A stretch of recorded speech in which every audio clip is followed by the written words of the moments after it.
Vera. No. Akala ko makikipaglaro ko kala Dina. Anong ginagawa mo rito? Siya po yung nakipaglaban sa mga masasamang tao. Ah, ganun. Siya ba yun? O ano ngayon? Anong pinapanood yan?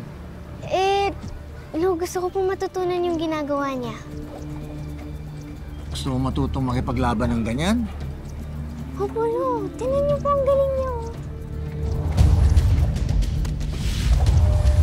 O, sige nga. Subukan mo ang gayahin yung mga kilos niya.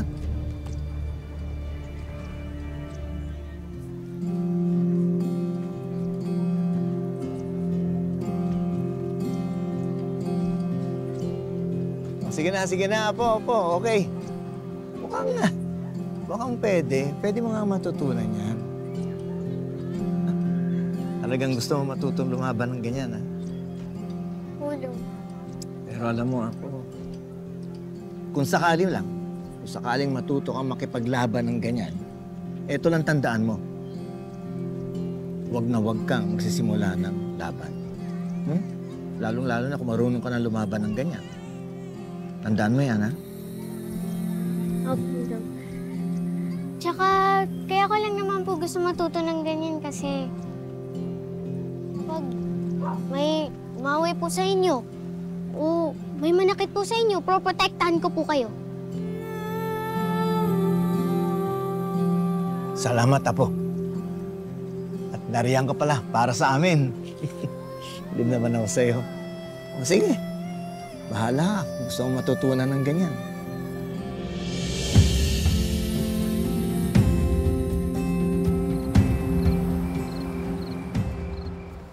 Ang ganda ng suggestion nyo kanina, mga beer, ha? Ay, nako. Okay lang yun, sir. At saka salamat at pinasa mo ka agad sa mga bossing natin sa taas.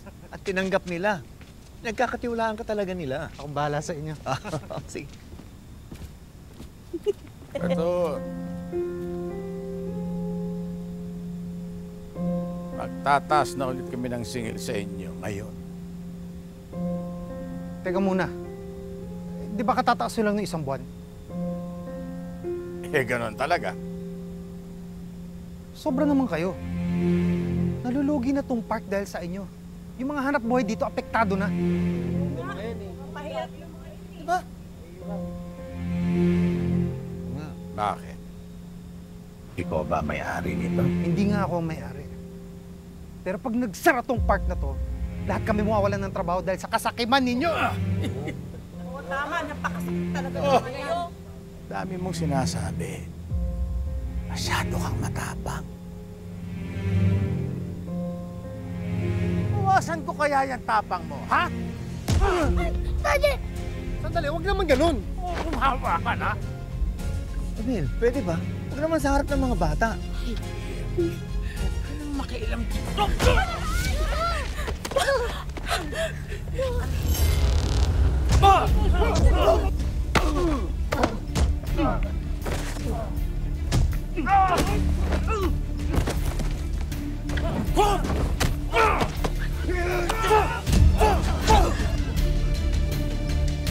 Tara! Saan ka pupunta? Tara! Hingi po ako ng tulong, Nay! Tara! Ay!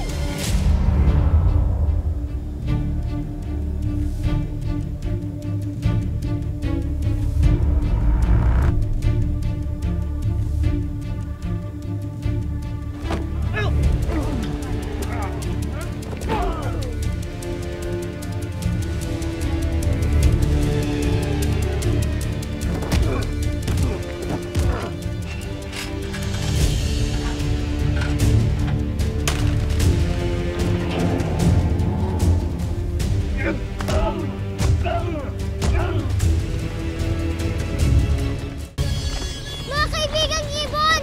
Tulungan niyo sina Lolo! Sinasaktan! Ano bang ginagawa mo? Nay, humingi po ko ng tulong sa kanila. Tutulungan po nila sina Lolo. Nino! Yung mga ibon po!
Umalis na kayo dyan!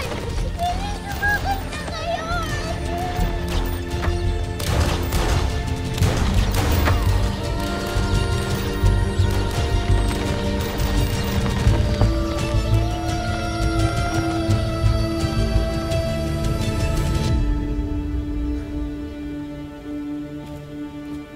Ano?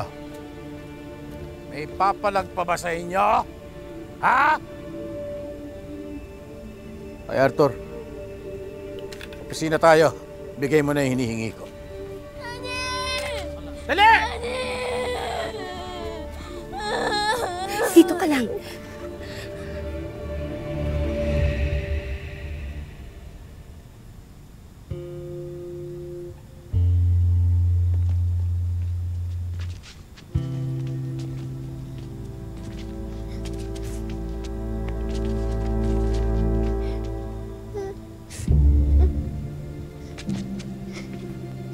Dok. Dok, gamutin niyo po sila. I-save niyo po sila. Sige na po. Please po.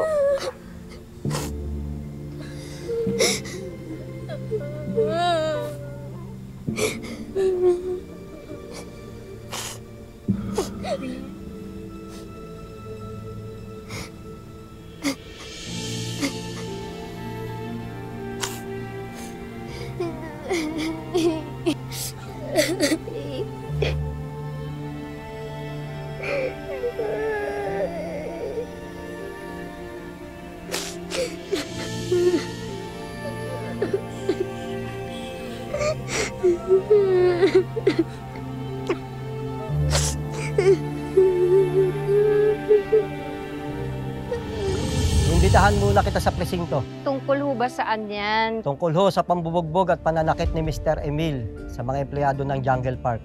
Aking nararamdaman na kayo ay may pinagtatakpan. Sa aking pagkakamali. Bibigyan ko kayo ng panahon upang mag-isip. Ngunit paglitaw ng 2 buwan, ay dapat na iharap nyo na sa akin ang 2 nilalang na nagtangka sa aking buhay.